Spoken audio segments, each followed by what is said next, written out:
Okay, welcome to Friday Night Life from Milan. This Walsh.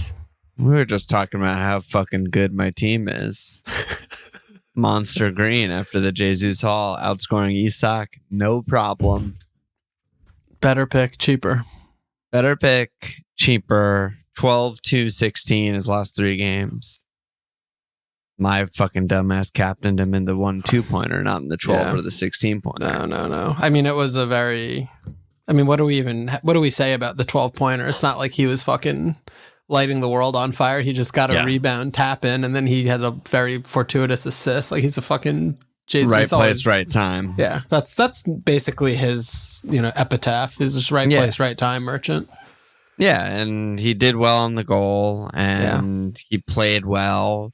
He passed up shots that he probably should have taken in hindsight, which is also another classic Jesusism. Yeah. All that said, I wish he was Isak, and if it was Isak, I'd probably cap him, and he might be. He might be when we get to our teams. We'll get there. We got a lot of questions. I think some good ones. Okay. Let's start questions, or do you have anything? Yeah, let's start it, because we got the sub-Saka mids is what I'm calling them, because they're kind of mid-priced, but they're kind of... every mid except kind for Palmer. expensive. Yeah, basically, and that's why. Yeah. I mean, let's start with maybe the bigger topic, and then we can do the smaller questions. But how stupid are we? Is that the bigger topic? How stupid are we? No, but it's Big Daddy, Ozzy, Psycho, Bolter, Jerry, Viking, all asking basically to rank the mid-price midfield between Diaz, Gordon, Bumo. I think that's basically who everyone is considering, and I think that's also who you're considering, right? Yeah. And that is a brutal question. I think that is a absolutely brutal question. Yeah. It's funny as I was like looking with Odegaard, and I've had this 2-week 5-point dalliance with him, and it could have been a lot worse. Like, I could have gotten Bruno, who got actual negative points in these 2 weeks. Cards. So we're trying to find the bright side. Matto, who out of nowhere doesn't start 2 games in a row after getting Son just missing pens and he got 2 points in 2 games.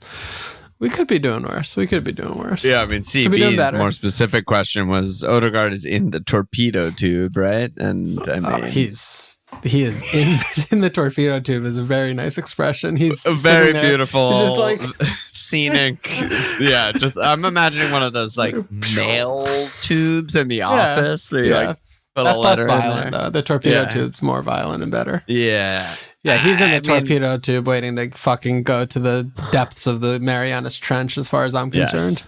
We took what we could take from the Jesus 12-pointer, but from the Odegaard 2-pointer, we could take a lot more because he's just not a pick. No, he's not a pick.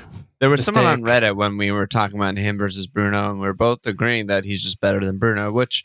still is, by the way. Yeah, still has a lot more points. 2 non-picks. And the guy was like, how could you say he's better? Like, Odegaard has 0 goals on the season. He can't be better, and blah, blah, blah. And I was like, or 0 non-pen goals on the season. I was like, well, his role changed, blah, blah, blah. But forget all that. I mean, he's just not a fucking pick. He is still strictly a better pick than Bruno, though. I maintain that. 100%. But yeah, it was interesting because I was like kind of trying to look, we're sitting here after Bumo scores on the 3rd minute, me and you are on delay, so we're not in fest, just chatting about how lamenting our lives basically of like, oh yeah, that was like a really great idea getting rid of Bumo. Like after he doesn't shoot for a few games, we get rid of him, then he goes 13, 9, 2, 3, 7. It's like, oh yeah, he's just consistent. But he is sort of like Odegaard in some ways because open play, like he just...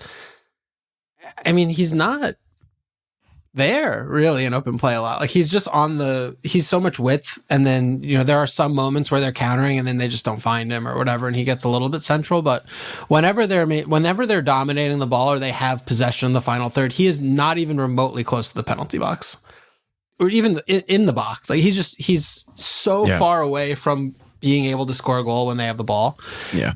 But he still is just fine. He's quality, so they have the few counters, and then like he does a thing, and it's aggravating. But like with Odegaard, right? I mean, he's also just not really a central figure. He's just kind of like in the periphery, but he has pens just like Bumo, and he gets like his random chance here or there every couple games, just like Bumo. And like he could also just have 7-3-2-9 the last 4 games, Odegaard, and you'd be like, oh yeah, like whatever. Like he scored a 16-yarder. He got a fantasy assist from a save from the keeper who parried it into Jesus' Kai's path or whatever. And it's like, I mean, they're not that dissimilar of assets, I think. They're not, but they still feel like they are to me because I don't know. There's like that